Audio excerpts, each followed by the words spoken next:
Assalamualaikum warahmatullahi wabarakatuh. Perkenalkan, nama saya Rizaldi Ahmad dari Departemen Survei dan Perencanaan Divisi Project PT Radio Sukses Propertindo.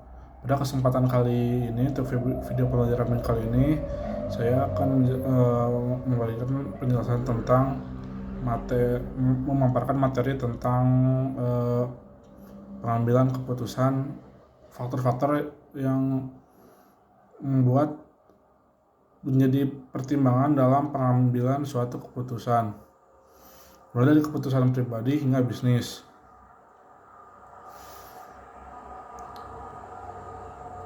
Yang pertama adalah pengambilan keputusan.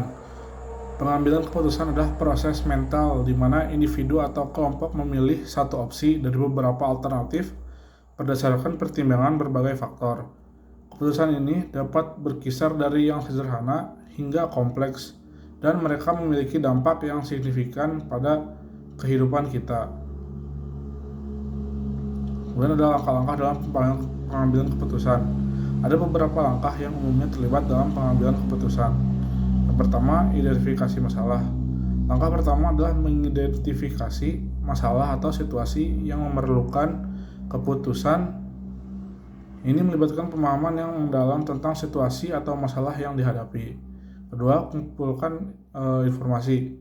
Dalam langkah ini, kita perlu mengumpulkan informasi yang relevan tentang masalah tersebut. Ini bisa melibatkan riset, pengumpulan data, atau konsultasi dengan beberapa ahli. Kemudian, identifikasi alternatif. Setelah memiliki informasi yang cukup, kita dapat mengidentifikasi berbagai alternatif yang mungkin untuk menyelesaikan masalah tersebut. Selanjutnya, evaluasi alternatif. Kita harus mengevaluasi setiap alternatif dengan mempertimbangkan pro dan kontra serta dampak jangka panjang dari setiap pilihan yang kita siapkan. Kemudian ada faktor-faktor pengambilan keputusan. Beberapa faktor yang mempengaruhi pengambilan keputusan meliputi yang pertama, nilai dan tujuan pribadi.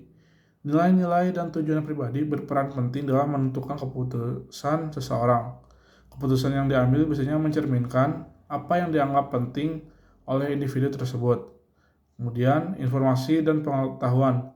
Tingkat pengetahuan tentang masalah atau situasi dapat mempengaruhi keputusan. Informasi yang lebih baik dapat mengarah pada keputusan yang lebih baik pula. Dan juga sebaliknya, informasi yang buruk dapat mengarah kepada keputusan yang buruk juga. Kemudian ada resiko dan sikap. Orang sering harus mengevaluasi sejauh mana mereka bersedia mengambil suatu resiko dalam pengambilan keputusannya. Ini bisa berkaitan dengan aspek keuangan, sosial, ataupun juga pribadi individu. Kemudian ada strategi pengambilan keputusan. Ada beberapa strategi yang dapat digunakan dalam pengambilan keputusan. Yang pertama adalah pendekatan rasional. Pendekatan ini melibatkan penggunaan data dan analisis logis untuk memilih alternatif terbaik berdasarkan fakta-fakta yang ada.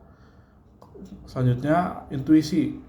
Terkadang keputusan diambil berdasarkan perasaan ataupun intuisi. Meskipun tidak selalu dapat dijelaskan secara logika atau hal yang logis, intuisi dapat menjadi alat yang kuat dalam pengambilan keputusan. Nah, biasanya intuisi ini muncul karena kita sering menghadapi suatu masalah. Karena terlatih, maka akan muncul suatu intuisi. Kemudian pengambilan keputusan dalam konteks bisnis organisasi. Pengambilan keputusan juga sangat penting dalam konteks bisnis dan organisasi. Dalam lingkungan ini, keputusan dapat mempengaruhi kinerja perusahaan, rencana strategis, dan pencapaian tujuan. Beberapa faktor utama yang perlu dipertimbangkan dalam bisnis meliputi kepemimpinan. Keputusan seringkali dibuat oleh pimpinan atau orang yang memanage. Kemampuan mereka dalam mengambil keputusan yang tepat dapat memiliki dampak besar pada organisasi atau tempat mereka bekerja. Kemudian, pertimbangan etika. Pengambilan keputusan bisnis juga harus mempertimbangkan pertimbangan etika, termasuk dampak sosial dan juga lingkungan. Selanjutnya, pengambilan keputusan di era digital. Di era digital saat ini, pengambilan keputusan telah mengalami perubahan signifikan karena ketersediaan besar data dan teknologi yang memungkinkan analisis yang lebih mendalam. Beberapa aspek terkait pengambilan keputusan dalam era digital adalah yang pertama, big data.